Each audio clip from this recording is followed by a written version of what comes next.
Pokemon Champions is out, and Mega Evolutions are finally back. It has been too long since we've been able to use them in competitive play, and I am really excited for their return. And while I can't tell you just yet which Mega Evolution to use or how to use any given Pokemon to its fullest potential, because, the game literally just released, what I can tell you is some helpful tips and tricks that I've learned through over a decade of playing competitive Pokemon about how to best utilize and build around your Mega Evolution of choice. But first, let me give you the basics. Mega Evolution is a powered up version of a Pokemon. It requires a Mega Stone to Mega Evolve and also requires you to actually press the Mega Evolution button in game on the turn that you are attacking with it. Usually, these Pokemon get 100 points added to their base stat total, and many of them also get new and powerful abilities. You can also Mega Evolve one Pokemon per battle, but you can have multiple Pokemon holding Mega Stones on your team if you so choose. Which brings me to the first thing that I want to talk about, which is how many Megas should you have on your team? And the answer to that is almost always just one. But we can talk about the exceptions. The reason that you usually only want one Pokemon holding a Mega Stone on your team is because there is a huge opportunity cost to holding the Mega Stone. A Mega Pokemon, despite the increase in power, does not get to hold an item, and there are a whole lot of really good items in VGC.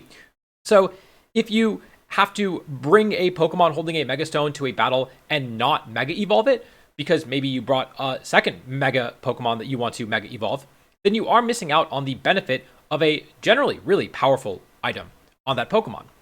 But in VGC, you only bring 4 of your 6 Pokemon to a match, so generally speaking in team building, you want to make sure your team has a cohesive game plan around any combination of 4 Pokemon that you might want to bring together. So if you do want to put 2 Megas on a team, the most important thing that you can do is have 4 other Pokemon on your team, of which you can bring 3 of them with either Mega Evolution, thereby avoiding a situation where you bring both Mega Pokemon in one game. One great example of this from me personally is I used in 2018 a Mega Gengar, Mega Latias team, which is, of course, Mega Latias is not in Pokemon Champions.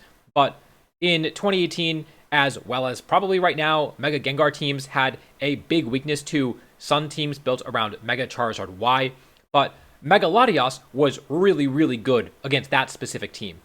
And so if you know there are specific matchups where your primary Mega is not too good, that's the perfect opportunity to find a second Mega Evolution that patches those specific Megas that you otherwise have a hard time with.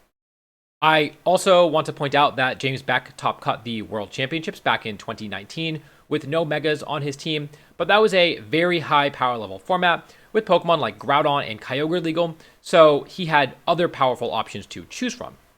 Champions has very few other Pokemon that can match the power level of the strongest Mega Evolutions, so you probably should have at least one Mega on your team, at least to start out. Also, can you imagine waiting 7 years to play with Mega Evolutions and then deciding, I'm gonna pass. Don't do that. One of my favorite things about team building in a format with Mega Evolutions is that you get to team build around the unique strengths of your Mega Evolution. And so obviously, if your team is built around, say, Charizard Y or Frostlass, which set up weather, then you should be able to take advantage of the sun or snow that those guys set up. I don't think I need to explain those. But for the most part, your Mega is your hardest hitter, and a lot of them don't do a lot to support your team other than hit very hard, Pokemon like Mega Metagross, for example. And so you want to build around the type of damage that your Mega does, and make sure its partners have the right offensive coverage to stop your opponent from walling your Mega Evolution. For example, Mega Gardevoir's ability is Pixelate, which allows it to fire off really powerful Fairy-type Hyper Voices, which hits both of your opponent's Pokemon. Your opponent is naturally going to want to switch in their Fire or Steel type in front of that, or maybe their Poison type, but you can see why that would be a bad idea in front of the Psychic-typed Gardevoir. But if you pair Gardevoir with a strong Ground-type Pokemon, say, then not only can you hit both of your opponent's Pokemon hard with a Hyper Voice, but also cover for any potential switch-ins with the Ground-type move. This is called a pin, and it's a topic I made a video about years ago that is still relevant. But to quickly summarize, a pin is a strong spread move that is combined with a single target move that covers its weaknesses. And given that basically every single mega in the game is either clicking a strong spread move or a single target move that's also very powerful, figuring out what partners can create pins next to it is a really important part of team building with megas. If you want a good template for how to team build with a mega, I would suggest starting with one mega evolution, 2 partner Pokemon that can create strong pins with it, ideally different typings, and then 2 support Pokemon that allow you to get in position to abuse those pins. Say maybe a Tailwind user to allow your Pokemon to move first, or a Fake Out user to give you a free turn to set up. And then finally, you do have 1 flex slot, which you can use to patch whatever matchups you find yourself struggling with. That makes it easy to create game plans where you always have your mega, at least 1 Pokemon to create a pin with it, at least 1 support Pokemon, and then whatever you happen to need in that last slot. And if you decide you want more team building advice, I have a video called the best VGC team building advice that you will ever get. And it's like the most viewed video on my channel. So I think it's pretty good. And you can decide for yourself. I've also been asked a couple questions about how to best utilize your mega when you're actually playing, starting with, do you ever not bring your mega to a match? Which is a really fair question to ask. And the answer is yes, but ideally as sparingly as possible. In formats where there are higher power level Pokemon, it's easier to justify doing because you need to make sure that you have enough damage to win the game if you drop your biggest damage dealer. For example, if you have a Rain team with both, say, a Mega Dragonite clicking Hurricane, as well as an Archaludon, then you can justify doing it because once it gets going, the Archaludon can easily win you the game. But if you are running a Sun team, you probably should always bring your Charizard to set up Sun. This comes back to team building and finding combinations of 4 Pokemon that can work together well. You don't need every combination of 4 Pokemon on your team to work together, but you probably need like 3 to 5 solid modes on a good team, and if one of those involves situationally benching your Mega, that's okay.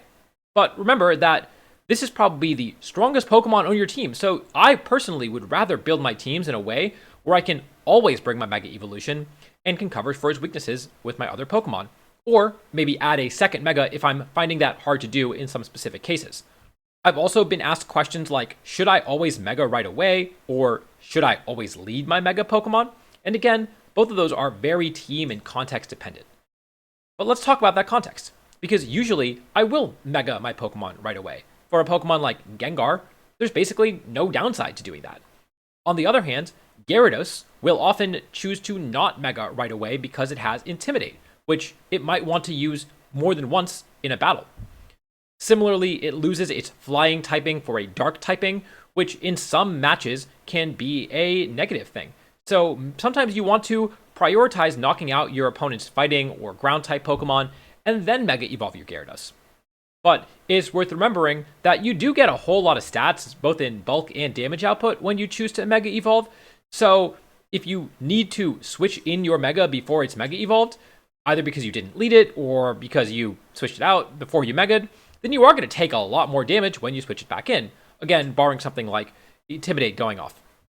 I think weather setters can have the most complicated relationship with choosing when to Mega, and I'm looking at Tyranitar specifically, because there are times where you want to delay setting your weather up. Sometimes you want to take advantage of those 5 turns of your weather a little later in the game. And Tyranitar is, again, a weird example because it not only sets up Sand when it switches in, but then also, when it Mega Evolves, Sandstream sets up Sand once again if Sand is not already active. So, it can be worth delaying your Mega until either your opponent turns off your Sand, or until your Sand expires after 5 turns, and that way you can reset it without having to switch your Tyranitar out and back in. This is a strategy that I am especially partial to, because my first regional top cut ever was back in 2018 using a Sand team with Mega Tyranitar, and I remember often holding Mega until I really needed to use it. And so to wrap this up, I just wanted to say that my favorite part of Mega Evolutions in VGC is that every single team looks so different because they're all built around the unique characteristics of their Mega Evolution, which is just not something we've had in VGC in Scarlet and Violet nearly as much. So I definitely recommend that as you pick up champions, try to explore and team build around a few different Megas and really get a feel for them.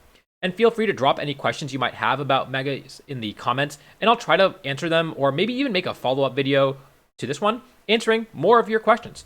And don't forget to subscribe because there is a lot more Champions content coming as I get to explore the specifics of megas in that are actually in champions a little more and, actually play the game.